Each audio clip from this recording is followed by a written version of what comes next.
Seja bem-vindo ao Conversa Capital. Recebemos esta semana António Correia de Campos, antigo Ministro da Saúde. Muito obrigada por estar aqui com o Jornal de Negócios e com a Antena 1.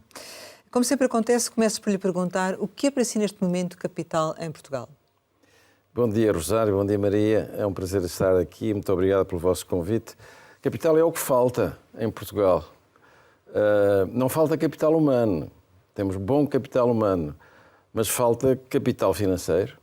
Como toda a gente sabe, o país foi profundamente descapitalizado nestes 20 anos, por razões que conhecem bem, e falta capital organizacional. E estão todos ligados.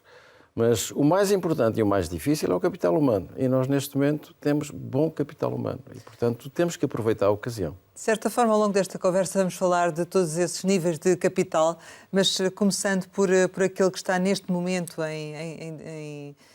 ou que esteve neste momento em discussão, que é o Orçamento do Estado para o próximo ano. Há para o setor da saúde um aumento de cerca de 10,5% quando comparado com o orçamento inicial de 2022. Acredita que este ano, ou que para o próximo ano, estas contas são contas certas? Teve a oportunidade de avaliar o que ali está e pode dizer-nos isso? Não, a comparação não se deve fazer em relação ao orçamento do ano passado. A comparação deve-se fazer em relação à previsão de execução orçamental deste ano. E em relação a essa previsão, há uma ligeira subida de 2,7%. O que representa um enorme progresso face a orçamentos anteriores, onde sistematicamente o orçamento do ano seguinte era inferior à previsão de execução do ano corrente. Isso é que o leva a dizer que não há desorçamentação? Que não há desorçamentação? Relativamente às despesas da saúde? Não, eu não digo que não há desorçamentação, eu digo que o orçamento é sempre insuficiente, na saúde é sempre insuficiente, mas também Estava a perguntar, não estava a afirmar. Começámos por falar de capital. Deixe-me só esclarecer os nossos ouvintes e leitores que há uma confusão muito grande que muita gente faz, infelizmente, que é investimento em saúde. É evidente que, em sentido muito vago, todo o gasto corrente em saúde é investimento. Mas é preciso bem separar o que é gasto corrente do que é investimento. O investimento é equipamentos, construção, formação de pessoal, investigação científica, isso é investimento. Agora, gasto corrente não se deve confundir com investimento. E, portanto, é muito importante. Portanto, não dizer o investimento em saúde este ano é superior ou inferior, o que quer que seja. Bom, mas isto é um pequeno pormenor de esclarecimento. Mas a situação, claro, é evidente que não é uma situação espetacular, mas é melhor do que nos anos precedentes.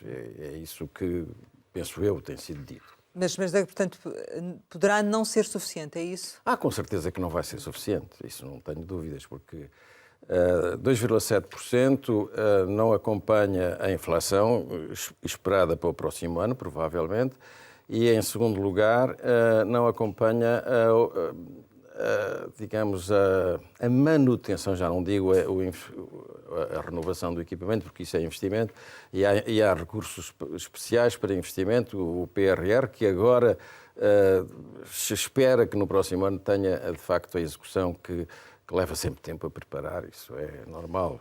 E, portanto, vai haver, provavelmente, necessidade porque há atualizações, está toda a gente com a mão estendida, naturalmente, porque houve muitos anos, desde 2009, talvez, que na função pública não houve melhorias salariais visíveis e nessa altura também foi 2,9% apenas.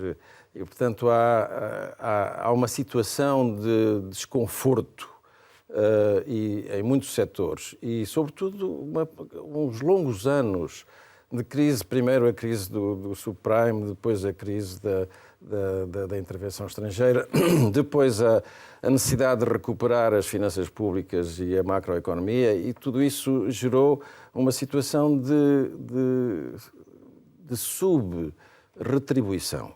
Isso é verdade. Há uma situação de surto que agora é preciso recuperar. E é evidente que aí estão as reclamações na rua, embora no caso dos enfermeiros parece que se chegou a um acordo com a grande maioria dos sindicatos. Há apenas um sindicato que não, ou uma facção sindical que aceitou, enfim, aquilo que foi apresentado, suponho eu que é a medida do possível e que pode servir até para as outras profissões. Então, na verdade, este não será um orçamento com espírito reformista, nomeadamente na área da saúde? Porque... Não, é sempre possível fazer reformas. É sempre possível. Até se podem fazer reformas sem dinheiro, nem todas as reformas custam dinheiro. Muitas reformas organizacionais, não custam nada, até poupam dinheiro. Olha, vou-lhe dar um exemplo. Nos hospitais, se se conseguir aplicar aquilo que se chamam os centros de responsabilidade integrado ou integrados, não sei como é que se deve dizer, que é a possibilidade de internalizar as despesas que os hospitais hoje fazem comprando serviços ao exterior, meios complementares de diagnóstico ou cirurgias SIGIC, se conseguir internalizar essa despesa, se essa despesa reverter uma parte dela naturalmente para a melhoria das instalações e do funcionamento e da retribuição dos funcionários, aí está uma coisa que não custa dinheiro. Não é? Mas é possível, ou seja... É possível. Porque, é possível. No fundo, isso que está não a dizer é possível que... generalizar a tudo. Sim. Atenção. Não é possível, porque a externalização atual, que hoje... Se existe é porque é necessária, não é? Não, existe porque é necessário, não. Existe porque foi ineficiente, porque os hospitais não tiveram condições para serem eficientes. É preciso ir à raiz dos problemas. Ou seja, se houver mais equipamentos, se houver outra gestão... Se houver mais retribuição ao pessoal, uma retribuição por desempenho. Não é uma retribuição igual para todos, em que os bons e os maus recebem o mesmo. É uma retribuição em base, quer dizer, há uma certa base comum de retribuição que garante a reforma e que garante a estabilidade. Mas sobre essa base tem que haver uma retribuição por desempenho. O que temos feito ao longo de décadas é retribuir o desempenho com horas extraordinárias. É evidente que a certa altura as pessoas a partir de 50 anos já não estão disponíveis para fazer horas extraordinárias noturnas, não é? E, portanto, isso foi completamente errado, porque não houve capacidade para fazer aquilo que foi feito, por exemplo, nos cuidados primários, nas unidades de saúde familiares. Então é isso que vai permitir que internamente se realizem esses meios de diagnóstico e esses exames? Que se internalizem parte dessa despesa. Mas também vai ser necessário aumentar o vencimento das pessoas que trabalham nos serviços onde não há espaço para a internalização. Estou-me a lembrar, por exemplo, dos serviços típicos de medicina, onde os meios complementares de diagnóstico são prestados por outros serviços, não por eles, e portanto, aí, onde não há intervenções cirúrgicas feitas no exterior, portanto, aí é necessário encontrar outras formas de retribuição para o desempenho. Porque aqui no livro que escreveu, A Gaveta de Reformas, diz que, precisamente, que há muitas reformas que falharam por falta de oportunidade ou de momento político. Neste momento há realmente uma das causas possíveis. Neste momento, até com a maioria absoluta que existe, é um bom momento para avançar com as reformas? Sim, eu acho que sim, que é um bom momento, sobretudo porque também, não apenas por os fatores que apontou, mas sobretudo porque há uma equipe muito qualificada no Ministério, uma equipe muito qualificada, muito experiente, politicamente forte e tecnicamente bem preparada. Dificilmente no passado, se passarmos em retrospectiva todos os anteriores governos, mesmo desde há 30 anos, dificilmente eu consigo encontrar uma equipe tão bem preparada do ponto de vista técnico. Ao ministro Estou-me a referir a todos, aos 4 grandes figuras. Ministro da Saúde. Ministros, dois secretários de Estado, a secretária e o secretário de Estado e o presidente da Direção Executiva. Sim, o presidente. E, portanto, essa é uma equipe de muito boa qualidade. Temos um ministro que é um político, mas que não é um político ignorante de saúde. Porque diz-se sempre assim, os ministros devem ser políticos, não precisam de ser técnicos. Não. Esqueçamos essa ideia. Os políticos, em certos ministérios, em ministérios muito técnicos, têm que ser tecnicamente competentes naquela matéria. Bom, e este ministro foi secretário de Estado. E, além de mais, é um político experimentado. Já passou por diferentes lugares da sua carreira política e é um ministro também habilitado e capaz de negociar. que é uma coisa que se aprende muitas vezes indo ao estrangeiro, nomeadamente ao Parlamento Europeu. Eu posso falar por experiência própria. Se tivesse passado pelo Governo, depois de ter passado pela experiência negocial que os deputados europeus têm que fazer, têm que tentar no dia-a-dia, eu teria outra preparação. Então, com a equipa que existe, com a maioria absoluta, é o momento ideal para se avançar com a reforma? Sim, eu acho que sim, é um momento... Com os dinheiros da PRR? É evidente, não tenho nenhuma capacidade para dizer se é o mais ideal, se é o mais perfeito, mas é um momento bom para lançar reformas. Isso relativamente à questão da criação da Direção Executiva do Serviço Nacional de Saúde, enfim, é um cargo também que já percebemos que defende, não é? Mas a minha questão é, não há ambiguidade na lógica como foi criada sobre quem decide? De certa altura, as diferentes estruturas não se poderão atropelar entre si? Sim, claro que tem toda a razão, e eu digo isso mesmo no livro, a certa altura. Mas eu não estou muito preocupado com isso. Eu acho que, neste momento, aliás, o que eu até propunha era que as coisas ficassem como estão durante um ano, com a estrutura anterior e, digamos assim, e ao fim de um ano, então, se fizesse o ajustamento. Porque a direção executiva tem muitas vantagens, nomeadamente essa de separar, digamos assim, a execução, a chefia executiva da gestão da direção política e digamos assim, enquanto que a direção política está ao nível do gabinete ministerial, a direção executiva será responsável pelas unidades prestadoras de cuidados. É essa, suponho eu, a filosofia desta mudança organizacional. Mas há, naturalmente, como dizem muito bem, há aqui incertezas ainda no que respeita à administração central e às administrações distritais.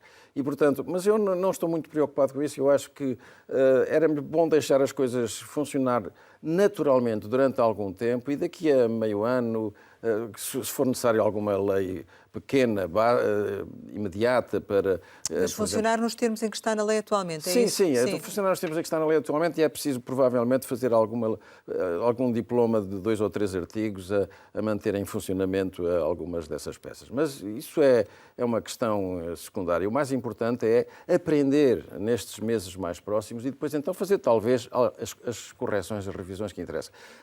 Em todos os aspectos e também na organização legislativa, o trial and error, a experiência, tentativa e erro, é um método excelente, não é? E é um método necessário. Tenha a Como é bondade. que vê a definição das atribuições desta direção executiva? Quando fala nos riscos de redundância, exatamente onde é que eles se... Não, os riscos de redundância consistem no facto de existir uma direção executiva e, ao mesmo tempo, existir uma administração central do sistema de saúde e portanto,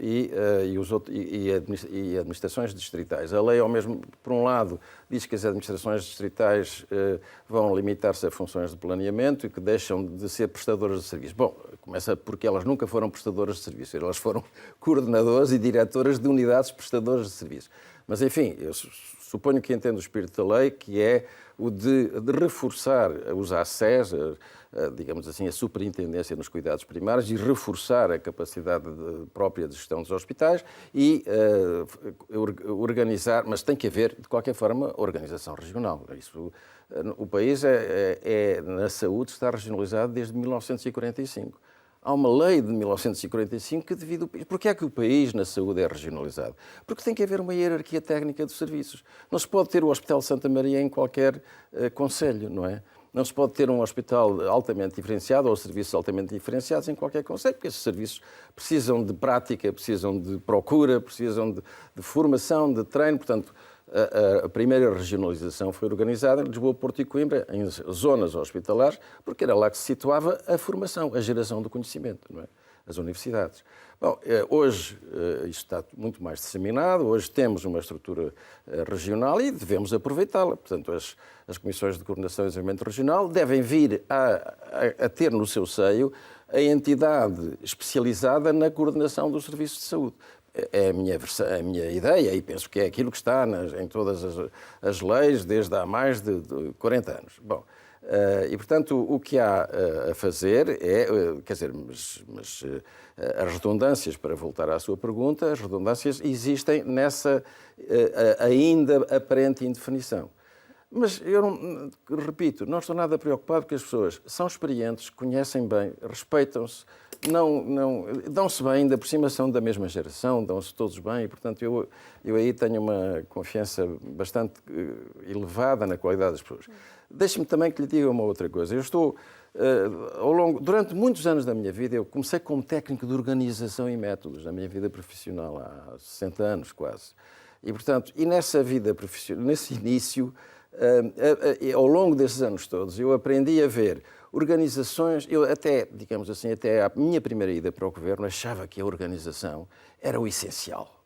Se nós desenhássemos uma organização perfeita, os serviços funcionavam como uma máquina. Bom, era uma visão Max Weber, digamos assim, aplicada aos serviços de saúde. Bom, a verdade não é assim. Quer dizer, as organizações perfeitas podem ser, se forem geridas por homens imperfeitos, dão maus resultados. As organizações imperfeitas, se tiverem à sua frente pessoas de grande qualidade, dão bons resultados. Portanto, o essencial é o elemento humano. Mas as pessoas vão e vêm, não é? É necessário... Sim, mas o essencial é o elemento humano, e se houver elemento humano capaz, portanto, vão e vêm, claro, e são substituídas por outros menos capazes. Mas sabe, começar bem com uma boa equipe é muito importante, porque vai lançar um padrão. E os sucessores têm um padrão atrás de si de referência. Mas as reformas não podem ser feitas a pensar em determinadas pessoas, pois não? Porque isso depois corre mal também. As experiências do passado, até na área da saúde, a reforma não foi feita a pensar em determinadas pessoas. As pessoas é que foram escolhidas para fazer a reforma. Portanto, não invertamos as situações, não é? A reforma, havia ideias para determinadas mudanças. E foi quer dizer, quem teve a decisão, suponho que o Primeiro-Ministro, certamente, foi buscar as pessoas que achou que eram necessárias para essa mudança. E relativamente à administração e contratualização dos recursos financeiros, as atribuições desta direção executiva estão bem desenhadas? Não, ainda não estão. Por isso é que eu acho que o trial and error, a tentativa e erro, são essenciais, não é? Estão esboçadas. E há algumas que são absolutamente necessárias. Repare, por exemplo, as redes de cuidados continuados e as redes de cuidados paliativos não estavam previstas em nenhuma orgânica anterior. E isso traz dificuldades de inserção com as redes anteriormente existentes. Quais eram? As redes hospitalar, primeiro, talvez historicamente a mais antiga, e a rede dos cuidados primários, da medicina geral e familiar. Portanto, a articulação entre essas redes é absolutamente necessária, porque hoje não é possível, quer dizer, e isso verificou-se, justamente foi uma lição da pandemia. Olha, no princípio da pandemia, eu tenho conhecimento também de trabalho, dirijo o Conselho Geral de uma instituição privada de solidariedade social que tinha um centro de dia, tem uma unidade de internamento uma ERPI, não é? Entidade Residencial para Pessoas Idosas, etc. Bom, os médicos que trabalhavam... Essa unidade está instalada a 50 metros de uma unidade de saúde familiar. Era uma extensão de saúde, foi transformada em unidade de saúde familiar. O lógico era que fossem os médicos e os enfermeiros desta unidade de saúde familiar a prestar apoio técnico àquela unidade. Não. Como essa unidade dependia de outro ministério, essa unidade foi procurar médicos e enfermeiros que, à tarefa, por horas de serviços prestados, viessem lá trabalhar.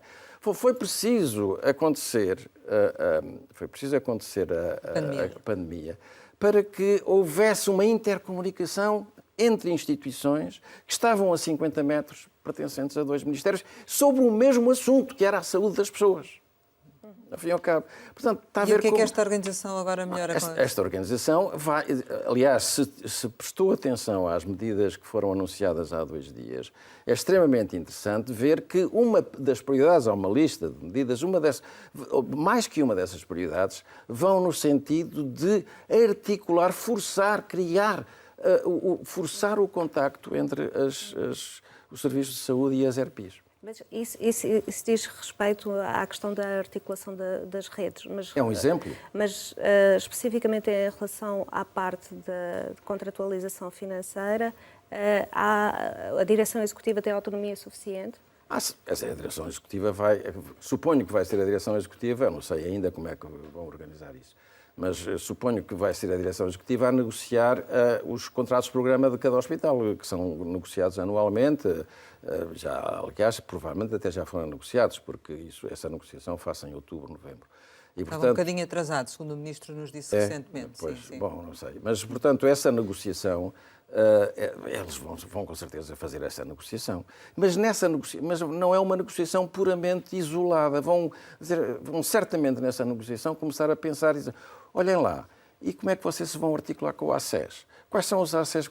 Quem é que faz essa articulação? Como é que se vão articular com as ERPs aí residentes? Que meios de ligação é que vocês têm? Portanto, este tipo de pressão não existia. E em relação à ligação com as autarquias, que aí é um outro mundo, como é que isso, e a descentralização que já está em curso, como é que isso vai funcionar? Basta que se olhe para a experiência da Covid e para que cada unidade, cada instituição, olhe para a Covid e veja, aliás, a nova orgânica dos agrupamentos de centros de saúde, dos ACES, revê um pouco e dá mais força à representação municipal. Mas eu prestei ajuda voluntária a um grande município na periferia de Lisboa, não digo qual, e pude aperceber-me exatamente dos problemas de ligação e de problemas de articulação e de como foi essencial o papel do município.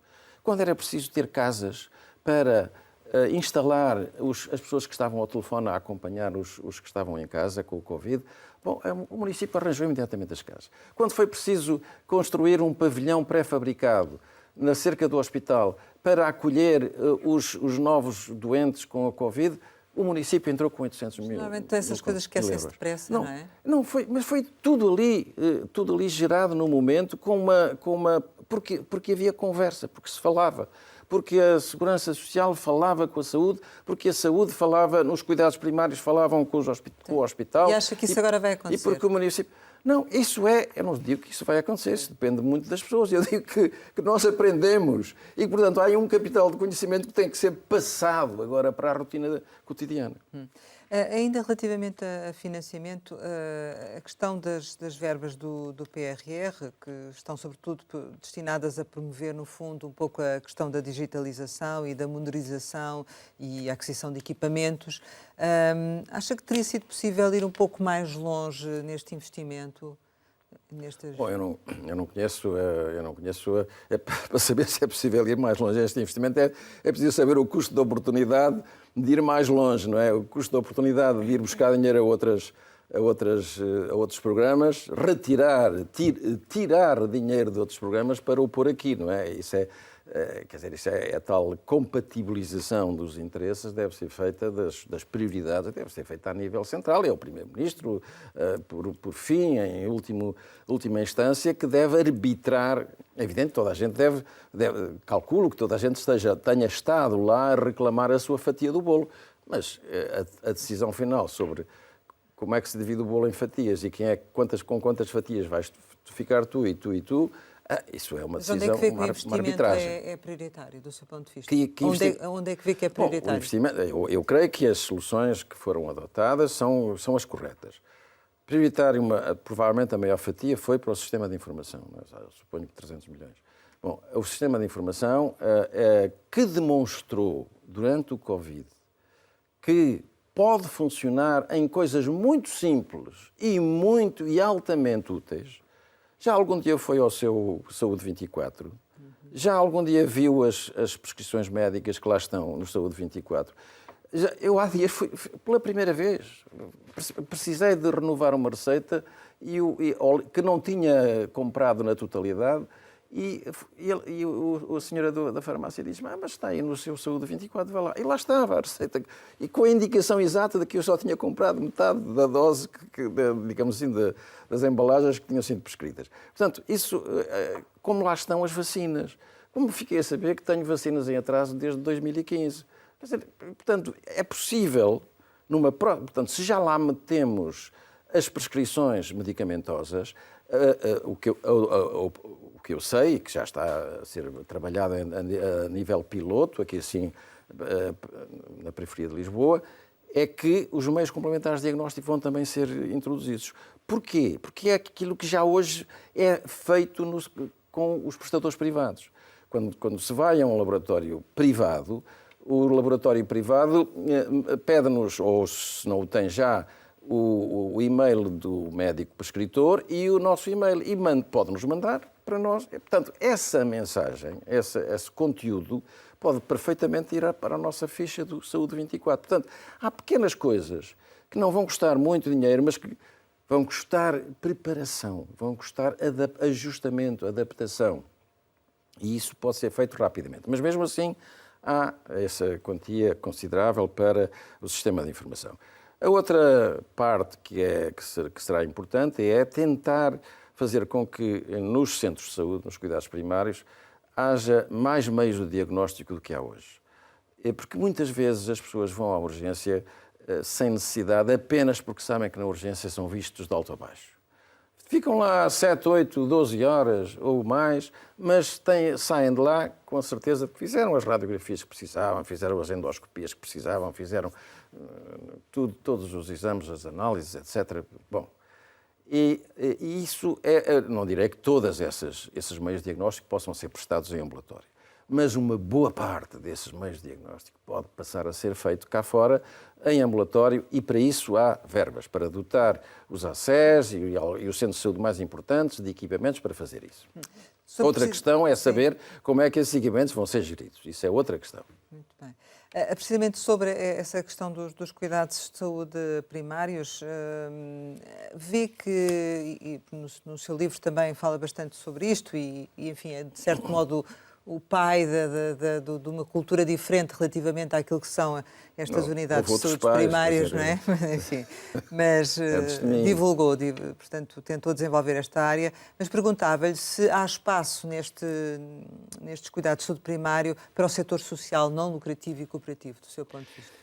Do meu ponto de vista, quer dizer, aliás, eu sou responsável pela lei das unidades de saúde familiares e, por isso, não enjeito a possibilidade de haver unidades de saúde familiares modelo C, que eram justamente aquelas que, onde, através da atribuição de uma quantia global definida por capitação, e uma capitação proporcional ao risco etário das pessoas, isto é, as pessoas são divididas em grupos etários e um risco associado a cada um desses grupos etários, e depois há portanto, para evitar que haja serviços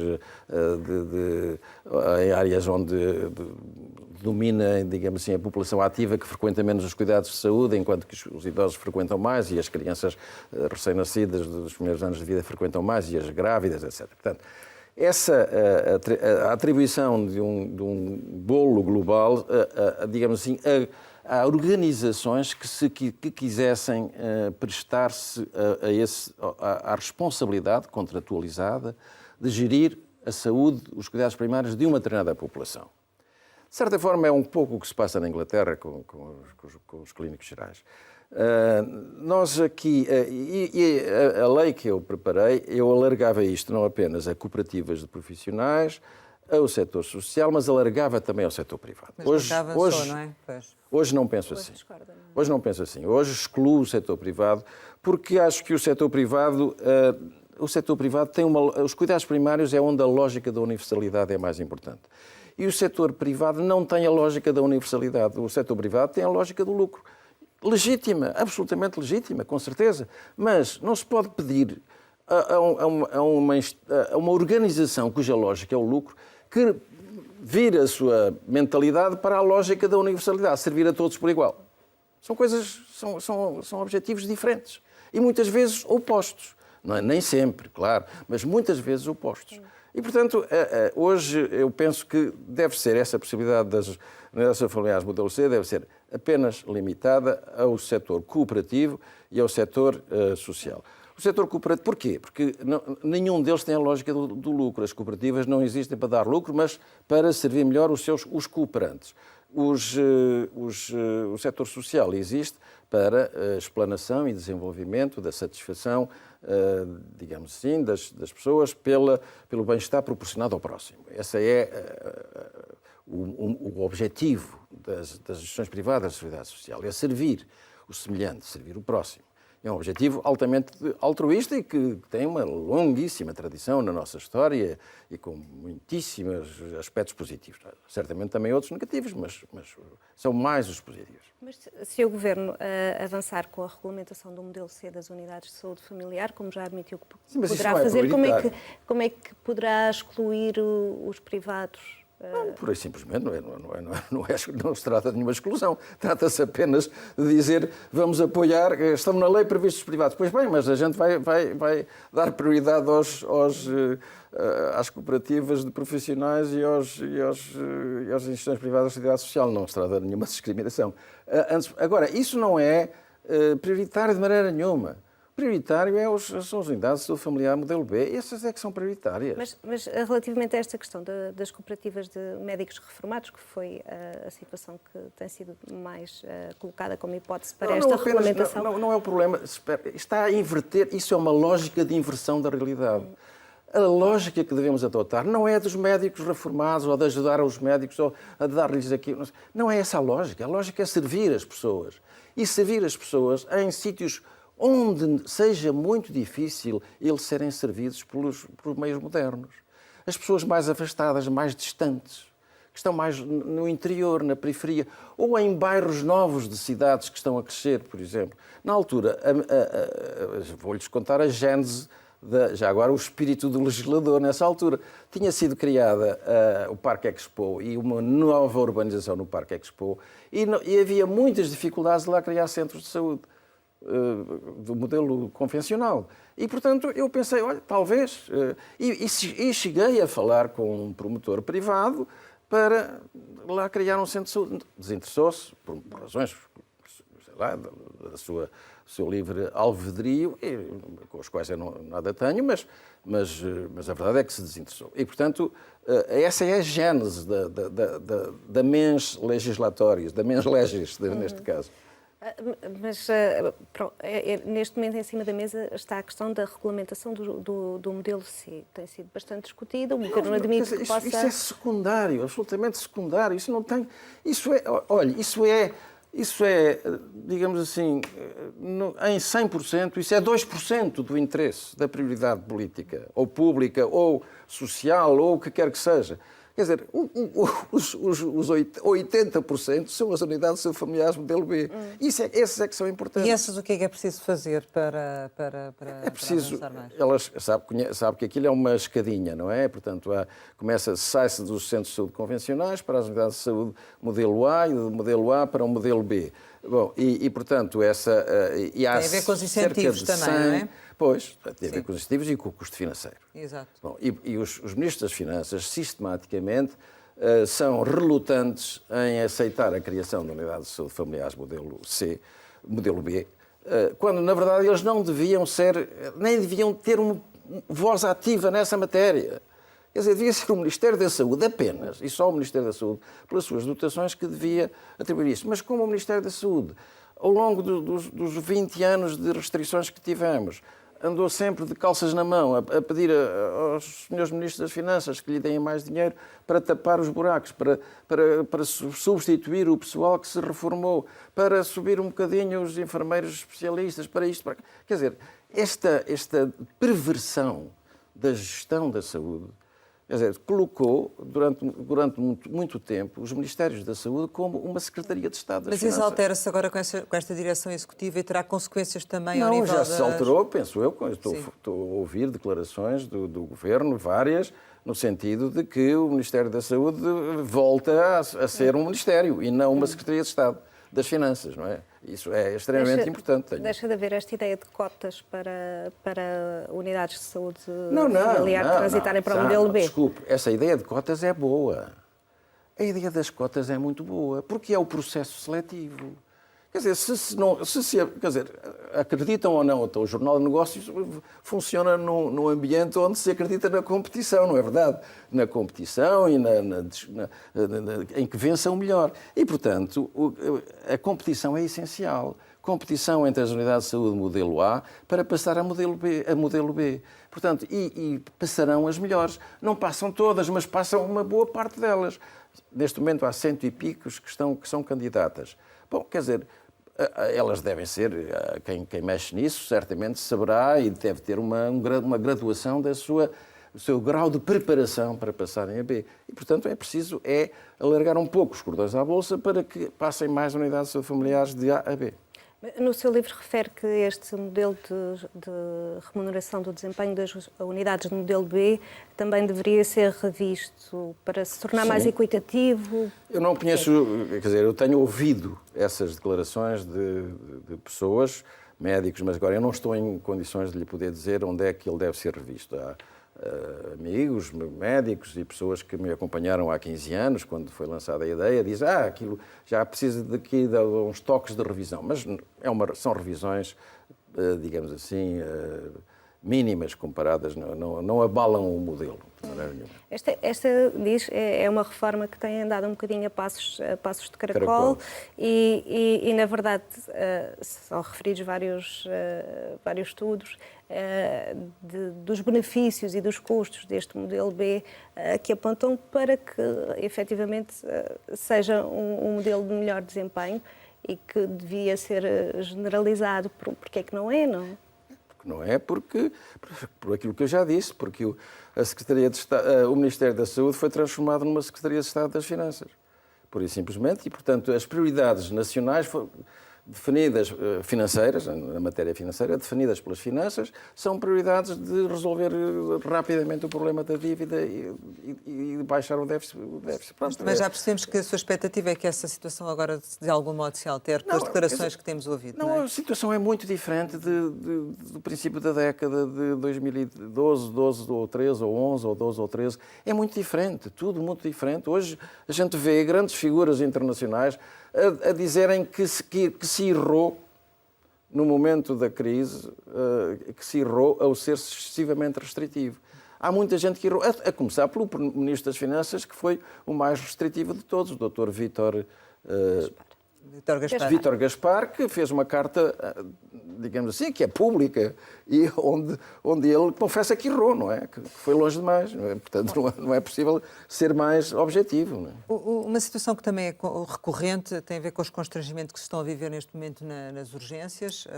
Houve e continua a existir a questão específica das urgências da obstetrícia, mas neste momento estamos a falar das urgências em termos gerais. Isto, de alguma forma, tem que ser assim, ou podia ser evitado? Não, metade.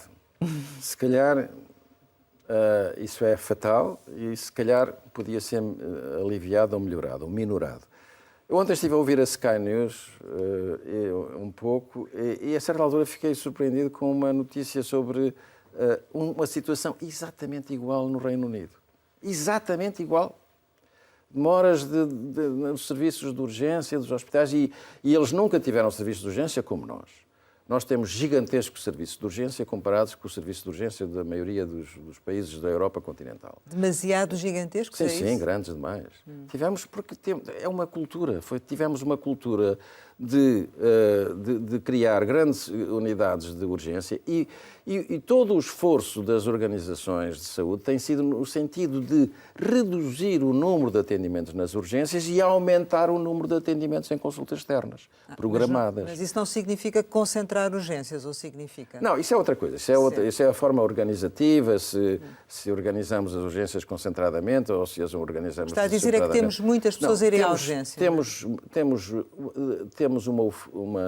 Temos uma cultura nacional difícil de desenraizar, em que, por qualquer razão, mesmo uma razão trivial, se vai a uma urgência. Então, porquê é que diz que é meio-meio? Entretanto, foram criadas a Saúde 24, que tem uns algoritmos onde as pessoas que estão ao telefone tentam dividir, digamos assim, e reter as pessoas em casa, etc. Bom, porque é que Porque é que diz que é meio-meio, não é? Não, é meio-meio porque, entretanto, os sistemas, quer dizer, entretanto, a demografia médica alterou-se profundamente. Boa parte de médicos que faziam urgência atingiram os 50 anos ou 55 anos e já não fazem mais urgências noturnas. Não é? Boa parte. Não se esqueça que nós tivemos um pico brutal de entrada no Serviço Nacional de Saúde entre 1978 e 1985, um pico brutal que agora se transformou em um buraco brutal nas saídas por reforma. Quer dizer, essas pessoas, há 40 anos, fizeram os seus 40 anos de serviço e saíram. E outras estão a aproximar-se da saída. E depois tivemos décadas entre 1980 e 1997 ou 98, em que passámos a ter 700 entrados nos primeiros anos de medicina, mas chegamos a ter anos em que tivemos só 180. É uma coisa escandalosa. Hoje temos cerca de 1.700, parece. Mas fomos subindo ligeiramente, desde o final do século, de 700 e tal, para 1.100, 1.200, e parece que agora temos 1.700 a entrarem no primeiro ano. Isso diz tudo, esta demografia errada. E como é que isto aconteceu? Pode ser a questão, como é que isto aconteceu, que as pessoas perguntam. Olha, isto aconteceu porque, primeiro, considerou-se uma crise quando havia 6.000 alunos no primeiro ano das 3 faculdades de medicina nos anos de 74 e 75. 6.000 alunos no primeiro ano. E desses 6.000 alunos passaram 90% para o segundo ano. Os franceses tinham também essa pletora. Os italianos chegaram a ter 60.000 alunos em todas as escolas de medicina, porque vinham do Médio Oriente, vinham do Norte da África, vinham tudo para a Itália. Bom, e onde é que eles faziam a filtragem? No primeiro ano. Em França, no primeiro ano, o primeiro ano de medicina era uma razia. Chegavam ao fim, para aí 30%. Mas como é que se faz esta gestão e planeamento para a frente, não é? Em termos das vagas que são abertas? Pois, qual é a solução? Agora já se sabe tudo.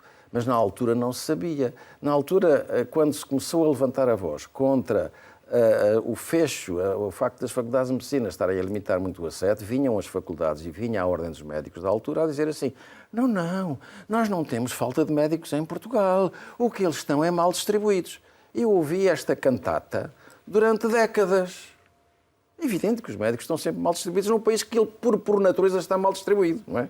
Que está concentrado com 20% da população na faixa litoral e o resto, ou 80% no litoral e o resto no interior. E, portanto, isto era uma tanga, como se diz, em linguagem banal e corriqueira, peço desculpa. Mas é evidente que foi preciso haver um estudo, que eu cito aí no livro, um estudo agora bem feito, seriamente, sem nenhum parti-pris, sem nenhuma influência corporativa, sem nenhuma influência anticorporativa. Esse estudo feito por uma universidade, a Universidade de Aveiro, que realmente levou agora à possibilidade de se fazer um planeamento correto. Mas é melhor ter mais vagas e de pessoas que eventualmente possam não encontrar lugar no SNS, ou restringir essas vagas? É melhor ter mais vagas? Desculpe, eu não tenho nenhuma recomendação, não faço nenhuma recomendação de restrição de faculdades de medicina ou de entradas nas faculdades de medicina. Por mim, na minha opinião, façam-se as faculdades de medicina todas que apareçam com cabeça, tronco e membros, com qualidade suficiente, não é? Mas pessoalmente não tenho nenhuma restrição. Porquê? Porque não me importa nada que haja muitos que vão para a imigração, que haja muitos que vão para a África, que haja muitos que vão para os Estados Unidos, que haja muitos... Quer dizer, mas alguns ficarão, não é?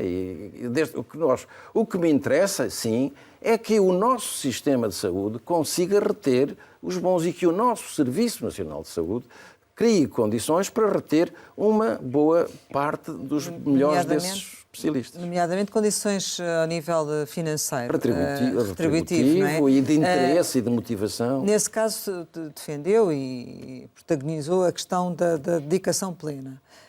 Porque não a exclusividade? Isso é tudo igual, que eu não sou capaz de... Mas é que na lei, a lei não reflete está bem, isso, mas não é? isso são expressões... Ou será que se queria referir à exclusividade e à dedicação plena que está prevista agora para 2023? Olha, não é a mesma coisa? Eu já estive na minha vida profissional em dedicação... Eu acho que só estive em dedicação exclusiva no final da minha vida profissional. Mas quando estava em tempo regular, 35 horas por semana, eu publicava mais, eu sozinho, do que uma boa parte dos meus colegas que estavam em dedicação exclusiva. Portanto, eu não sou um fanático da dedicação exclusiva. Não acho que a dedicação exclusiva seja essencial. Não me importa nada que haja médicos que estejam concentrados num determinado hospital e que sejam consultores ou que vão até ajudar a intervir, fazer intervenções noutro hospital. Não tenho nenhum parte e perigo contra isso, nenhum preconceito contra isso. O que me parece é que nós temos que criar condições para que, desde a origem, desde a formação e, sobretudo, na direção, não faz sentido nenhum que a direção dos serviços esteja a cargo de pessoas que acumulam com o setor privado. Não faz sentido nenhum que a formação dos jovens internos seja feita permitindo que eles andem, coitados, a passear pelas urgências à volta de Lisboa, ou do Porto ou de Coimbra para granjear um sustento de vida. É preciso pagar-lhes o suficiente para eles se profissionalizar. Mas voltando ainda à questão das urgências, porque depois que começámos a falar dos médicos, a necessidade de mais médicos, isso significa que se houvesse mais médicos não estaríamos nesta situação nas urgências? Não, estaríamos certamente melhor, mas não significa que não estivéssemos nesta situação. O que é essencial para que haja, digamos assim, urgências menos ocupadas. Olha, o Governo, neste momento, há 2 dias, fez um conjunto de recomendações que eu considero extremamente importantes, que são as recomendações aquela que já convencional, de alargamento dos horários do centro de saúde, naturalmente, mas, sobretudo, as recomendações que obriguem as pessoas, os serviços oficiais e os ACES e os hospitais a interessarem-se pela origem dos doentes. Muitos doentes vêm das ERPs, das entidades residenciais para pessoas idosas, e vêm de lá às vezes com infecções com bactérias multiresistentes. Porquê? Porque não existem, na maior parte delas, programas de apoio à prescrição de antibióticos. Os antibióticos são um bem fantástico, uma descoberta fantástica, mas o seu uso indevido gera resistências antimicrobianas que são fatais, que são terríveis. Sabe quantas pessoas morreram no último ano, em 2019, de infecções por resistências antibacterianas no mundo inteiro? Morreram 5 milhões de pessoas. Portanto, e sabe quantas morreram de Covid em 2 anos? Morreram 6,8. Quer dizer, nós esquecemos estas coisas tão simples. Portanto, no fundo, o que está a dizer-nos é que esta situação que se vive nas urgências, que se poderia ser evitada se a montante fossem tomadas medidas e se houvesse mais médicos. É isso para tentar sintetizar? Não, porque... se a montante, se nos cuidados de saúde primários, os cuidados primários de saúde digamos, houvesse mais unidades de saúde familiares, e a unidade de saúde familiar, o médico telefona, o doente telefona ao médico. Telefona ao médico e quando tem uma ansiedade, uma dúvida, não vai para a urgência da pediatria da Estefânia ou para Santa Maria. Bom, então... E, portanto, é necessário alargar o número de unidades de saúde familiares. E é necessário fazer com que os centros de saúde tenham meios complementares de diagnóstico para deter logo ali um conjunto grande de pessoas que vão à urgência hoje. Como tudo isso não existe para já, no fundo, esta questão dos constrangimentos que estamos a viver nas urgências não é possível, não é evitável, não é? Sim, não, isso não há ilusões. Aliás, ainda há dias eu ouvi um membro do Governo dizer isso. Não haja ilusões, não se vai... um problema que existe há décadas e que tem fatores de agravamento que por vezes superam os fatores de solução, não se resolve com um golpe de asa, com uma varinha mágica. Acho que até foi a expressão utilizada há dias. Na área do medicamento, as despesas têm sido cada vez maiores e o Governo estará nesta altura a iniciar negociações com o setor farmacêutico para conseguir algum teto de crescimento da despesa, negociando os preços dos medicamentos regulados, mas nesta altura nós estamos a assistir a faltas importantes nas farmácias também de alguns medicamentos, o setor farmacêutico a queixar-se do impacto da inflação e das dificuldades que sente. Como é que se vai conseguir uma negociação e melhorar, que contenha os preços e melhorar também a eficácia da despesa nesta área? Bom, eu não tenho a certeza. Acho que isso é uma afirmação controversa, essa de que faltem medicamentos essenciais. Não tenho a certeza. São as notícias que... São as notícias. São as notícias, mas não tenho a certeza que faltem... Porque houve um caso muito concreto já ouvi outras notícias dos medicamentos para a diabetes, que Sim, estavam a ser usados também para controle do apetite. Do apetite, é natural. Portanto, aí o que é preciso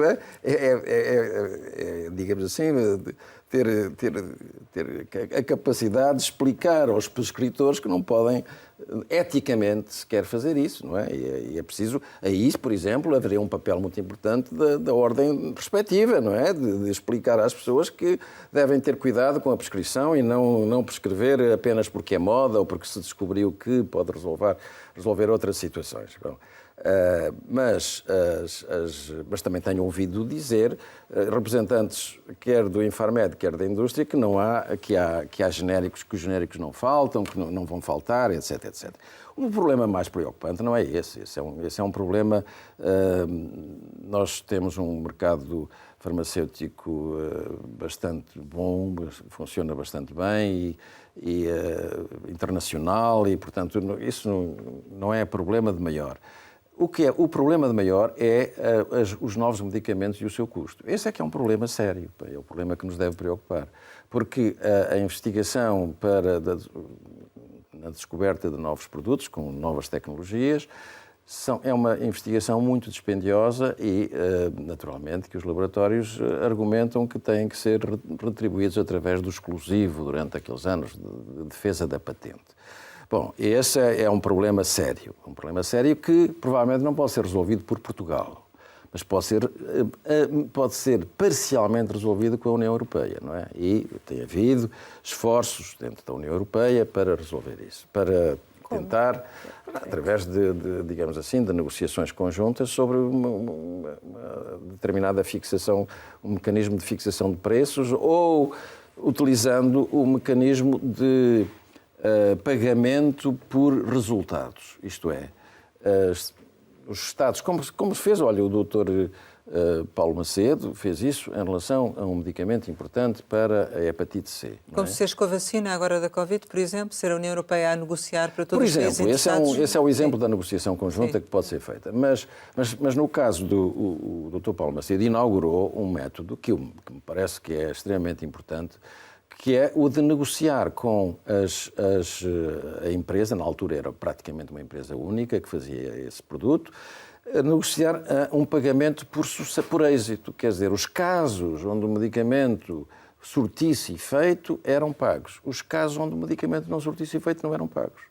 E essa negociação foi levada a bom porto e baixou consideravelmente o custo dos medicamentos. Portanto, acho que há negociações produto a produto que têm que ser feitas. Para os medicamentos novos? Sim, para os novos medicamentos. Sobretudo os das doenças mais dispendiosas e os da oncologia. São, neste momento, o que faz crescer. A negociação tem que ser feita produto a produto. E tem que ser feita também fazendo com que, se possível, sejam retirados do mercado ou baixem consideravelmente de preço os medicamentos que já não são tão essenciais como era suposto serem há 18 anos ou há 15 anos. E, portanto, há um conjunto grande de negociação. Eu penso que a indústria tem boa fé para fazer essa negociação, porque a indústria sabe que Portugal não é um país do terceiro mundo, nem é um país da América Latina. E, portanto, sabe que aqui há gente que já conhece a mecânica e o funcionamento do mercado farmacêutico e tem dado provas, a indústria olha, no meu mandato deu provas extremas de altíssima cooperação com o Estado em momento, baixando por 2 vezes 6% o preço dos medicamentos. E agora devia ser sensível também ao momento económico que se vive e ter alguma redução das suas margens ou não? Eu admito que estejam a ser sensíveis em relação ao problema da Ucrânia e provavelmente estão a oferecer produtos à Ucrânia gratuitos ou quase gratuitos. Portanto, a indústria não é, digamos assim, um papão que seja inconvertível. É gente Estou a falar da subida da inflação e dessas questões. A subida da inflação é preciso ver. É preciso ver. É preciso ver. O Ministro da Saúde diz que paga demais à indústria pelos medicamentos. Eu não sou Ministro da Saúde, não posso responder por essa expressão, mas a indústria de medicamentos não consta que esteja na falência, nem próximo dela, nem que esteja continuam a ser as ações das farmacêuticas multinacionais, continuam a ser as mais bem cotadas. E digamos assim, os conselheiros de investimento financeiro continuam a recomendar o investimento na indústria farmacêutica. Que eu saiba, isso não baixou. Estamos praticamente a chegar ao final. Queria lhe perguntar, por curiosidade, se de alguma forma tem aconselhado o atual governo ou se tem sido procurado também, por fruto da sua experiência, para, enfim, dar algumas opiniões? Não, quer dizer, eu informalmente, claro. Sim, nem informalmente. Eu tenho, quer dizer, olhe, limito-me nas relações com os membros do governo, limito-me a felicitá-los quando eles têm um bom desempenho público, uma boa entrevista, ou um bom artigo, ou coisas no género. Gosto, quando me lembro, não é? E quando fico impressionado, felicito-os. Conheço-os a todos. Aliás, alguns deles foram, digamos assim, 2 deles pelo menos foram meus colaboradores diretos ou meus ajudantes. O ministro foi um dos mais importantes membros do grupo parlamentar, da Comissão Parlamentar de Saúde, no tempo em que eu era ministro, e prestou-me uma ajuda inestimável. O Dr. Fernando Araújo foi presidente da Administração Regional de Saúde do Norte, numa altura em que eu fui ministro, vice-presidente primeiro e presidente depois, e prestou uma ajuda inestimável. O Dr. Ricardo Mestre fez comigo uma parte de um desses, antes de saber, de sonhar que iria ser membro do governo em 2019, há, portanto, 3 anos, vai fazer 4 anos, ajudou-me a fez um estudo comigo sobre a dedicação plena. A doutora Margarida, que eu conheço menos tempo, é uma distintíssima especialista e é uma pessoa de uma segurança e que infunde uma tranquilidade enorme. Quer dizer, seria estultícia da minha parte pensar que os aconselho ou que os posso aconselhar. Até porque não tem sentido nenhum. A vida ministerial é um constante fluir de problemas e tudo muda a todo instante. Foi presidente até há poucos anos do Conselho Económico e Social, onde muito recentemente foi assinado um acordo de rendimentos que recolheu o apoio das confederações patronais, da UGT, não da CGTP. Este acordo que foi alcançado deu conforto ao Governo nas políticas para o próximo ano, e isto considerando que estamos neste momento a votar o orçamento com muito poucas propostas da oposição a serem aprovadas. Mas algumas, apesar de tudo. Pode-se dizer que há rolo compressor ou não há rolo compressor? São expressões da dialética política imediatista, não é? Não tem qualquer sentido isso, não há de maneira nenhuma. Não vejo. Bom, claro, também não sou a pessoa mais sensível para responder a essa pergunta como vítima, não é? Mas acho que isso é uma vitimização completamente exagerada. Não vejo nada disso a ocorrer no dia a dia. Vejo toda a gente a ter as suas opiniões, vejo toda a gente a vir para a rua manifestar-se, vejo toda a gente a pedir, a reclamar aumentos de vencimento, a criticar o governo, às vezes até com expressões soezes e de baixa qualidade literária ou sem qualidade nenhuma.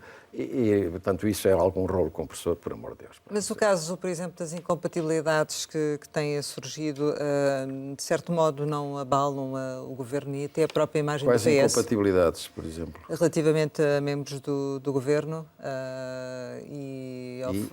por exemplo, houve o caso da Ministra da Coesão, relativamente ao Compatibilidades marido, porquê? Quer dizer, então, nessa altura, Não vê que haja isso? Não, eu acho que isso é, de certa forma, ridículo. Quer dizer, as pessoas agarrarem-se a esses casos. Depois, já viu, isso tudo passou, já se esfumou, já ninguém fala do assunto. Aquilo serviu para dar ali umas manchetes, uns títulos nos jornais durante uma semana, e depois desapareceu. Reduziu-se à sua insignificância. Isso são coisas... Não tem sentido. Quer dizer, agora, se me falar de colusão, de corrupção, não sei o quê, isso é outra coisa. Isso aí é preciso ir ao fundo das questões. E o seu PS devia de ser mais ouvido por este governo ou não? Bom, eu não me queixo, mas eu também já estou muito distante da militância cotidiana, não é? E, portanto, não sei, mas vejo iniciativas, vejo o governo a andar pelos distritos e a falar com as pessoas e ouvir. Embora mas pegando na sua palavra, se calhar era capaz de não ser mau ouvir mais as pessoas de base. Os governos, a pressão do cotidiano na mentalidade dos governantes é enorme, é brutal. E, portanto, todos os dias surge, a todo um instante estão a surgir telefonemas, informações, notícias. É preciso rebater uma crítica que surgiu aqui ou ali, etc., nacional e internacional. Tudo isso é extremamente complexo. E isto afasta as pessoas das opiniões lá de fora. E, portanto, se eu posso dar algum conselho, é que de vez em quando os ministros e os secretários de Estado andem de autocarro, andem de comboio, vão aos restaurantes comuns. Vão ao centro de saúde? Vão ao centro de saúde, olha, isto é uma boa ideia, vão ao centro de saúde. Falem com as pessoas na rua, se puderem. Se virem uma manifestação contra eles, dirijam-se aos manifestantes. Eu fiz isso várias vezes. Bem, não tive grande sucesso, mas, de qualquer forma, fiz isso várias vezes. Dirigi-me aos manifestantes para eu perceber a razão de ser. Muitas vezes eram manifestações encomendadas, não é? Quer dizer, estava tudo organizado, programado. No final da manifestação enrolavam os cartazes, que já eram todos plastificados, que é para serem levados dali para outro sítio qualquer na próxima manifestação. Então. E relativamente à atuação do Presidente da República, ela está consentânea do seu ponto de vista com aquilo que deve ser a função do Presidente e também no seu relacionamento com o Governo? Eu não vejo que o Presidente e o Primeiro-Ministro se deem mal, antes pelo contrário, vejo até que se dão muito bem. Ou bem demais? Não, dão-se com muito mais proximidade do que nos casos anteriores. Em todos os exemplos anteriores, alguns que eu conheci mais de perto, outros que são do conhecimento público, não havia grande relacionamento entre cada um estava nas suas tamanquinhas, não é? As idiosincrasias do atual Primeiro-Ministro e do atual Presidente da República, sobretudo do Presidente da República, são muito sui generis. É uma pessoa muito comunicativa, uma pessoa que gosta muito de falar com o povo, falar com as pessoas e que escuta tudo, escuta muitas opiniões e ouve muitas queixas e tem muito tempo livre para poder ler aquilo que lhe chega. Mas eu acho que ele prestou um serviço inestimável ao país no seu primeiro mandato, ao aliviar, digamos assim, o ambiente de tensão que existia na sociedade portuguesa. E agora não vejo razão nenhuma para que se diga que há mau relacionamento ou que as coisas não deviam funcionar como estão a funcionar. Não. Além de mais, eu tenho aí um conflito de interesses, porque eu gosto do professor Marcelo Rebelo de Sousa e tive uma excelente... Apesar de adversário político, fui opositor à candidatura dele, fui mandatário de um candidato oponível, mas apesar disso, o meu relacionamento com ele é um relacionamento muito positivo, muito cortês e, mais que cortês, muito amigável. Chegamos ao final e, habitualmente, costumamos lançar algumas palavras para uma resposta rápida. A primeira é a Escola Nacional de Saúde Pública. Sim, é o meu berço académico. Gaveta de Reformas. Um nome É um nome positivo e negativo. Negativo nas reformas que não foram cumpridas, mas positivo porque relata também boas reformas. Correia de Campos. Este seu servidor. Parlamento Europeu. Uma grande escola de negociação política. Conselho Económico e Social. Uma entidade absolutamente indispensável numa civilização, num país civilizado. TAP. Posso não responder? Pode. Não respondo. Black Friday. Black Friday é uma vigarice. Família. Família é o esteio essencial da vida. Ambição. Declinante à medida que a idade avança. Seleção Portuguesa de Futebol. Interessante. Portugal. A minha pátria. António Correia de Campos, muito obrigada por ter estado aqui com a Antena 1 e com o Jornal de Negócios. Pode rever este Conversa Capital no RTP Play e ouvir também em podcast. Regressamos para a semana, sempre neste e esta hora, e contamos consigo.